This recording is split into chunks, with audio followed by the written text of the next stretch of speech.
নমস্কার বন্ধুরা, তনু কিচেনে আপনাদের সবাইকে স্বাগতম।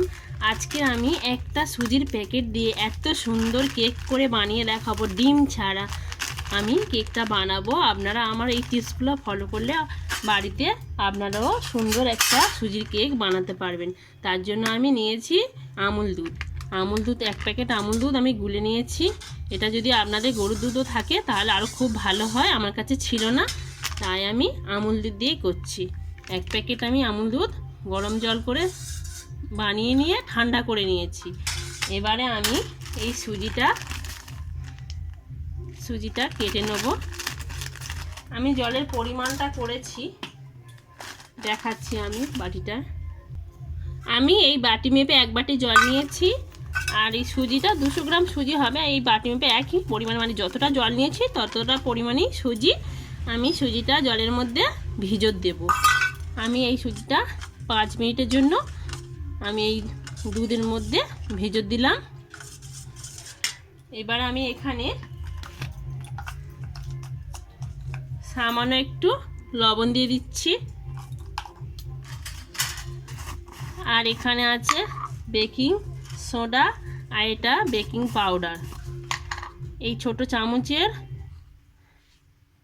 1 চামচ বেকিং পাউডার দিলাম, আর এই একই চামচ মেপে বেকিং সোডা দিয়ে দিলাম। দিয়ে আমি এই সুজির সাথে একসাথেই ভালো করে 5 মিনিটের জন্য মেশাতে দেব। এখানে আমি 1 বাটি চিনি নিয়েছি। চিনিটা এরম অবস্থাও দিতে পারেন, কিন্তু একটু সময় লাগবে। আমি চিনিটাকে মিক্সিতে পেস্ট করে নিয়ে আসছি। চিনিটা আমি পেস্ট করে নিয়েছি যাতে গুলতে সুবিধা হয়। আর এখানে আমার দেখুন মিশ্রণটা অনেকটা ঘন হয়ে এসছে। আমি এর মধ্যে এই চিনিটা দিয়ে মিশিয়ে নেব। দেখুন বন্ধুরা, চিনিটা দেওয়ার ফলে আমার একটু জল জল হয়ে গেছে। এখানে আমি সামান্য একটু তেল দেবো, আর এখানে আমার ময়দা চালা ছিল, চালা ময়দা দিয়ে দিচ্ছি। দিয়ে এটাকে আমি আবারও ভালো করে মিশিয়ে নেব। আমার ময়দাটা মিশিয়ে নেওয়া হয়ে গেছে। আমি এখানে এটা অপশনাল, দিতেও পারেন না দিতে পারি, একটু টেস্টটা ভালো হওয়ার জন্য আমি আবারও একটু আমুল দুধের একটা 10 টাকার প্যাকেট দিয়ে দিলাম। দিয়ে এর সাথে আরও ভালো করে সুন্দর করে মিশিয়ে নিতে হবে। একটু ভালো করে ফেটে নেবেন। একটু যত ভালো ফাটা হবে তত সুন্দর কেকটা ফুলবে, আর খেতেও বেশ ভালো লাগবে, স্পঞ্জি স্পঞ্জি হবে। এইভাবে বাড়িতে বন্ধুরা অবশ্যই একদিন ট্রাই করবেন। এই শীতকাল আসছে, যে কেকগুলো বাজারে কিনে খাওয়ার থেকে বাড়িতে এরকম কেক বানিয়ে বাচ্চারা যদি বায়না করে দেবেন, খুব ভালো কেক হয়। আমি তো এইভাবে অনেকবার বানিয়েছি, আপনারা বাড়িতে একবার হলেও অবশ্যই ট্রাই করবেন। আর যে সকল বন্ধুরা আমার চ্যানেলে নতুন এসেছেন তাদের কাছে অনুরোধ রইল যেন চ্যানেলটি সাবস্ক্রাইব করে রাখবেন, আর নতুন নতুন ভিডিও পাওয়ার জন্য। আমি কিভাবে কেক করি আপনারা দেখতে থাকুন। আমি আবারও এই কেকটা 5-6 মিনিটের জন্য রেস্টে রেখে দিচ্ছি। রেস্টে রেখে দেওয়ার পরে আমি কিভাবে বানাই দেখুন। আমি 10 মিনিট পরে ফিরে এলাম। এখানে আমার কেকটা দেখুন কতটা আরও সুন্দরভাবে ঘনত্ব ব্যাটারটা হয়ে গেছে। এরকম ব্যাটারটা থাকবে। আমি এখানে একটু ফ্লেভারটা দিচ্ছি, আপনারা যদি না ফ্লেভার থাকে এলাচ ফাটিয়ে দেবেন। আমি একটু ভ্যানিলা এসেন্স দিচ্ছি, দিয়ে এর সাথে ভালো করে মিশিয়ে নেব। নিলে কেকের সুন্দর একটা ফ্লেভার হবে, ভালো লাগবে। মিশিয়ে নেওয়া হয়ে গেছে। আমার কেকের মোল নেই, তাই আমি এরকম একটা সসপ্যান নিয়েছি। এর মধ্যে আমি একটু রিফাইন তেল দিয়ে দিচ্ছি, একটু শুধু রিফাইন তেল দিলেও হবে, একটু ফ্লেভারটা আরও সুন্দর হওয়ার জন্য একটু সামান্য ঘি দিচ্ছি। ঘি দিয়ে এই পাত্রটাকে ভালো করে এভাবে গায়ে তেল আর ঘিটা মাখিয়ে নিচ্ছি। নিলে এর মধ্যে আর কোনো কিছু জাপটাবে না, কেকটা লেগেও যাওয়ার ভয় থাকবে না, আর কাগজে দিতে হবে না। আমি যেইভাবে বানাচ্ছি যদি বানান, একটুখানি ময়দা থাকলে শুকনো ময়দা দিয়ে দেবেন, দিয়ে এরমভাবে এইটাকে পাত্রটাকে নেড়ে ছেড়ে গায়ে এই তেলের মধ্যে ময়দাটা লাগিয়ে নিতে হবে, নিলে একটুও আর কেক লেগে যাবে না। এইভাবে আর কাগজেরও দরকার হবে না, অনায়াসে উঠে আসবে। এইভাবে বানাবেন। এই যে আমার লাগিয়ে নেওয়া হয়ে গেছে, দেখুন এই যে সাদা একটা স্পট পড়ে গেছে এরকম। এবার এর মধ্যে আমি এই যে কেকটা বানিয়ে রেখেছিলাম, কেকের ব্যাটারটা, এই ব্যাটারে সামান্য কিশমিশ দিয়ে দিচ্ছি।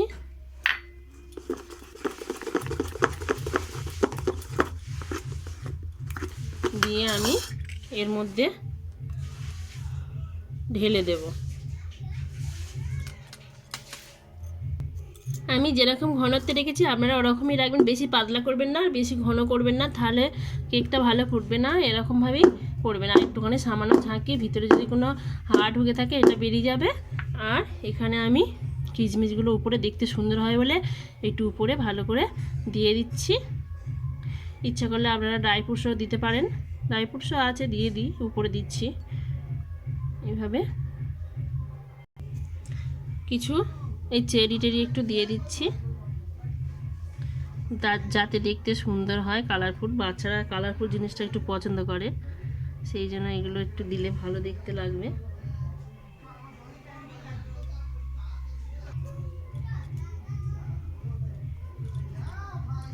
ইচ্ছা মানে আপনারা দিতেও পারেন, নাও দিতে পারেন, কোনো অসুবিধা নেই, শুধু করলেও হবে। আমি একটু দেখতে সুন্দর হওয়ার জন্য এগুলো দিলাম, এটা অপশনাল। আমার এটা একদম রেডি হয়ে গেছে। আমি আপনারা ইচ্ছা করলে এটা চুলায় করতে পারেন, চুলায় যদি করেন তাহলে কড়া বসিয়ে দেবেন, দিয়ে এরকম ভালো স্ট্যান্ড থাকলে স্ট্যান্ড দেবেন, বালির তলায় বালি বা লবণ দিয়ে দেবেন, দিয়ে বসিয়ে দিলে হবে। আমি কুকারে করছি, কুকারে করলে 100% ফুলবে। আমি এই স্ট্যান্ডটা এর ভিতরে প্রথমে আগে থেকে দিয়ে দিচ্ছি, দিয়ে আমি এটা বসিয়ে দেবো এর ভিতরে। আমি কুকারের মধ্যে দিয়ে দিয়েছি। আর এই কুকারের ঢাকনাটা, এখানে যে সিটিটা থাকে না, সিটিটা আর দেবেন না, সিটিটা খুলে দিতে হবে, সিটি দিলে হবে না। দিয়ে এর মধ্যে ঢাকনাটা দিয়ে দেব, দিয়ে আমি গ্যাসের চুলায় বসিয়ে দেব। আমি গ্যাসের চুলায় এরকম প্রথমে হাইটে আমি কুকারটাকে 1 থেকে 1.5 মিনিট জাল দিয়ে নেব, কেননা আগে থেকে আমার পাত্রটা গরম করা ছিল না, সেই জন্য এটাকে হাইটে 2 মিনিটের মতন গরম করে নেব।